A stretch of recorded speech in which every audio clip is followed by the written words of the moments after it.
And now part 2 of CardPlayer.com's interview with Greg Raymer. And in this particular event, the 8 or better event, how's that going for you? Pretty good so far. We started with 2,000 chips. I have like 2,800, and I've hit some hands so far. Nothing, there's a lot of luck in every form of poker, and limit is the same way. It just takes luck on more hands. In no limit, you can just survive a long time and then get lucky on one hand, either by sucking out or by getting the best hand when someone else has a very good second best hand. And then you can just double up all at once. And you can never do that in limit, so you do need to catch more cards in limit poker than you do in a no-limit game. But it's still a question of pushing your edges, getting your money in smart, and then getting a little lucky on top of it. So I want to ask you one more thing. There's been a lot of talk after you won in 2004 and Joe won in 2005 that these guys aren't going to do anything again. Well, you proved yourself last year. What do you think about Joe proving himself by coming in second last night to Dutch in the event? It's pretty impressive, huh? Well, and second on a bad beat. With three cards on the river that can knock him out, nothing else is going to end the tournament on that hand.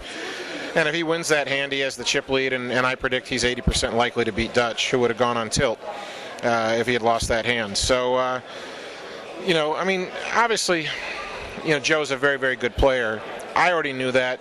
You know how good someone is when you play with them. Just a result by itself doesn't prove anything. Only a whole lot of results actually proves anything. But when you play with a guy, even if he's got no results, when you see him making smart decisions, when you see him outplaying his opponent hand after hand, making good laydowns, making good calls, you can determine how good someone is without waiting for the statistical proof in the form of results. So I already knew Joe was a good player, but I'm very happy for him because this result, his finish where he took a bad beat or he would have been massive chip leader in one of the ring events, one of the circuit events, that makes it clear to everyone else out there in the public what a great player he is. So I'm very happy for Joe that he's almost certainly going to get the recognition that he deserves.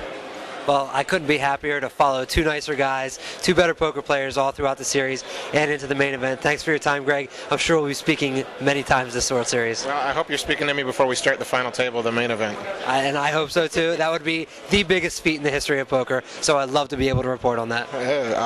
It's a deal. All right. There you have Greg Raymer and Rich Belsky for CardPlayer.com.